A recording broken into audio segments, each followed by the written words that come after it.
Tervetuloa Mannerheim-museoon. Olen erikoistutkija Pentti Forsson maanpuolustuskorkeakoulun Venäjä-ryhmästä.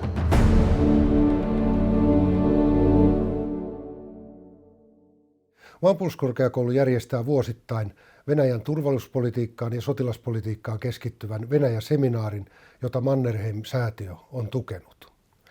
Seuraavissa keskusteluissa nostamme esiin muutamia teemoja, joita tämän ja viime vuoden seminaareissa on käsitelty. Mun nimi on Jonna Alava. Olen väitöskirjatutkijana Helsingin yliopistolla ja maanpuolustuskorkeakoulun Venäjä-ryhmässä. Ja mun väitöskirjassa tutkin sukupuolta sotilaallis-isänmaallisessa kasvatuksessa Venäjällä.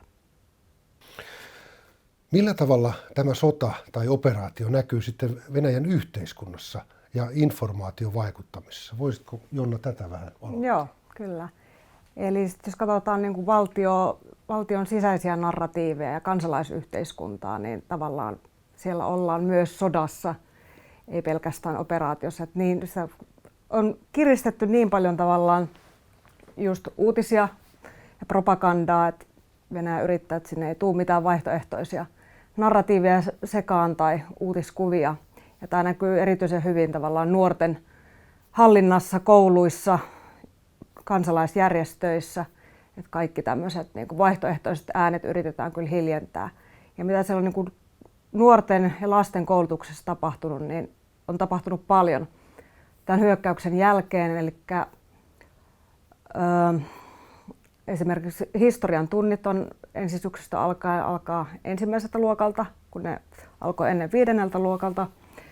Ja myös kouluihin tulee ensi syksynä niin kuin viikoittainen lipun nosto ja kansallislaulun laulaminen lapsille. Ja sitten tämmöinen Jun armeija, Putinin nuori armeija, mitä on tutkinut, niin on saanut tosi paljon enemmän resursseja ja tekee läheistä yhteistyötä Yhtenäinen Venäjä-puolueen kanssa ja eri ministeriöiden kanssa ja tavallaan jalkautuu kouluun, että se on tavallaan semmoinen väline puolueen ja koulujen välillä. Että ne rekrytoivat lapsia koulussa ja esimerkiksi Putinin tässä puheessa, Putin, muista miten se meni, että käski sylkäistä tämmöiset ei-patrioottiset ihmiset suusta kuin kärpäsen, niin hän on tavallaan antanut semmoisen luvan avoimesti ehkä, en tiedä voiko se nyt vielä käyttää sanaa vainota, mutta kuitenkin ilmaista tämmöiselle ei-patriottiselle ihmisille, niin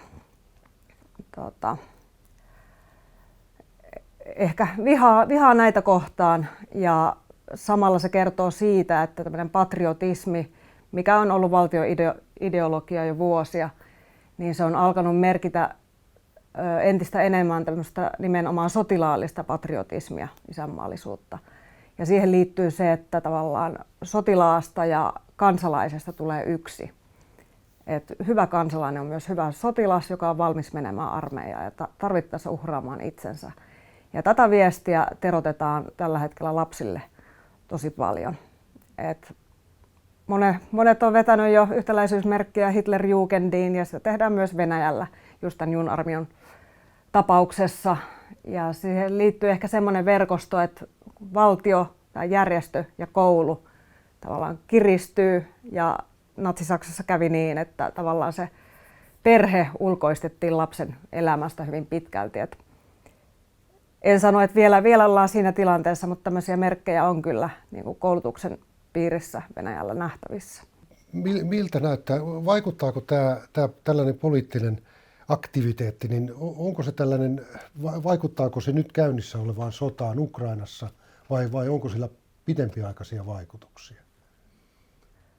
No kyllä on historiassa paljon esimerkkejä, että tämmöinen suoranainen aivopesu ja vuosikausia jatkuva propaganda, niin kyllä sillä on vaikutuksia, vaikka kaikki eivät ihan ostaiskaan sitä tarinaa.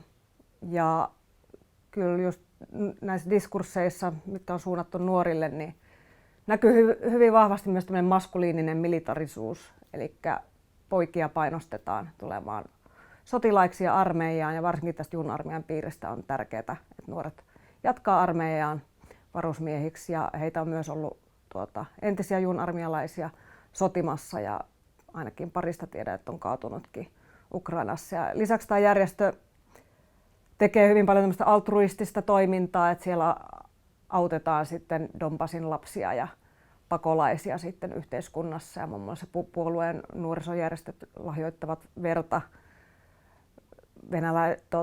näille pakolaisille. Ja voi olla, että se menee sotilaille enemmänkin se veri, mutta että nuoret valjastetaan hyvin tämmöiseen sotaa tukevaan työhön. Ja on myös ollut esimerkiksi huhuja, että näitä juunarmialaisia käytettäisiin niin kuin puolustusalan yrityksissä ja tehtaissa jonkun verran vapaaehtoistyötä tekemässä. Et nuorisoa militarisoidaan hyvin vahvasti tällä hetkellä. Niin, se vaikuttaa kyllä vähän siltä, että tällainen kansalaiskasvatus on yksi lääke ja keino siihen pyrkiä niistä ongelmista eroon, mitä varusmiespalveluksen käynnistymiseen venäläisessä nuorisossa nimenomaan poikalasten osalta on ja myöskin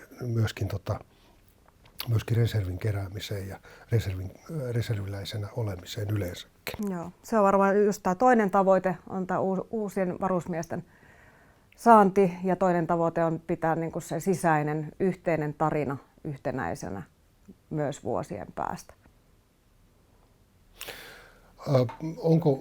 Onko ollut havaittavissa jo tällaista junarmia-toimintaa näillä Venäjän vallottamilla alueilla, Krimillä ja Donetskin alueilla?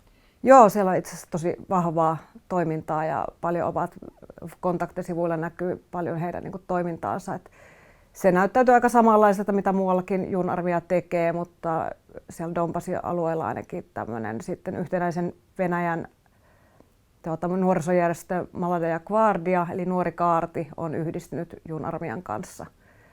Ja näyttää siltä, että kyllä tämä junarmian järjestö on sodan alkamisen jälkeen saanut tosi paljon enemmän resursseja ja toiminta on kasvanut ja on näyttävämpää. Ja he käyvät myös auttamassa sotilaita Donbasissa sairaaloissa ja seisovat hautajaisissa ja ovat näissä Putinin patrioottisissa juhlissa sitten näyttävästi seisomassa vierellä ja tukemassa Venäjää. Ja ehkä sekin oli, että tavallaan tämä järjestö on ollut monta vuotta toiminnassa, mutta nyt vasta sodan jälkeen he ovat avoimesti ilmoittaneet tukevansa presidenttiä ja yhtenäistä Venäjä-puoluetta.